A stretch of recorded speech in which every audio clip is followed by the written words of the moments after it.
Hello, good day mga idol. So dito na naman tayo ng mga idol sa bangka na pinapagawa, no. So ito na yung itsura ng bangka ng mga idol. Yan, nalagyan na ng mga pamalong, mga tuluktok, mga gamit ng mga idol.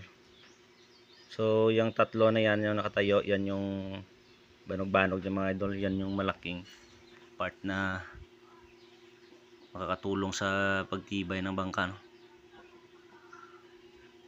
So hindi pa natin masasabi ngayon mga idol kung ano talaga yung haba nito at saka yung pinaka buka niya o yung lapad niya mga idol, kasi hindi pa talaga tapos. Masusukat lang to pag tapos na. Pwede naman mga idol na masukat na to at saka yung sa plano, pero mas iba talaga pag tapos na, para yan fix na talaga yung sukat ng mga idol.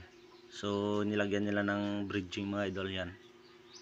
Yan yung isang bagay na magpapatibay din sa dagpak o sa tuluktok ng bangka mga idol. So doon sa banda sa ulian doon, lagyan pa yun. So dito na muna sa unahan. So dito sa unahan mga idol, yan yung itsura pa. Hindi pa na fix talaga yung ano niyan, yung korte niya. So ito yung takdulan, yung dalawang mahaba na yun papunta doon sa ulian mga idol. Yan.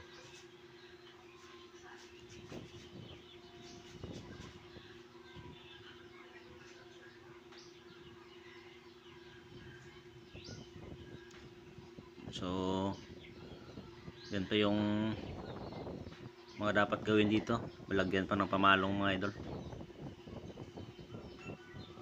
So maganda to mga idol pag magawa na siya at saka matapos na talaga.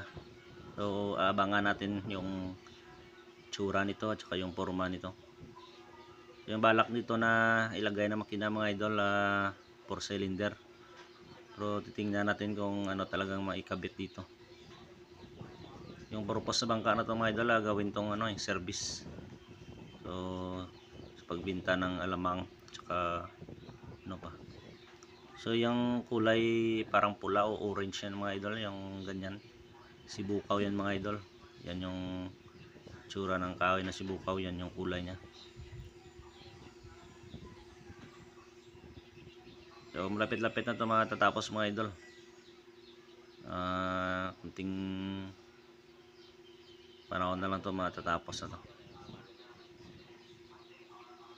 So dito mga idol, ito yung pamalong. So ganyan kami magdugtong ng pamalong mga idol. Yan, may uka yan siya o kinukuha na ganyan, tapos parang puzzle. Pag nagdugtong yung mga idol, para maka ano siya sa isang kahoy at saka sa kabilang kahoy din, pag kapit na maganda. Yan yung ginagawa dito sa amin sa pagdugtong ng kahoy na yan.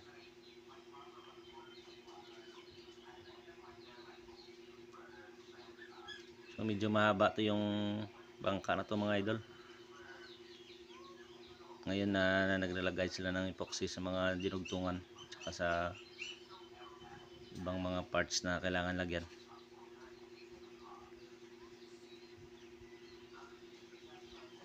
So maganda to mga idol, titingnan natin to kung mabilis to pag nagsi-trial. So yung part niyan mga idol, yan yung hulihan niya. Diyan yung pinaka hulihan niya mga idol. So yan lang muna yung update natin sa bangka mga idol. So hanggang dito na lang yung video natin. Maraming salamat mga idol sa panonood, no. Saka mag-ingat kayo palagi. God bless.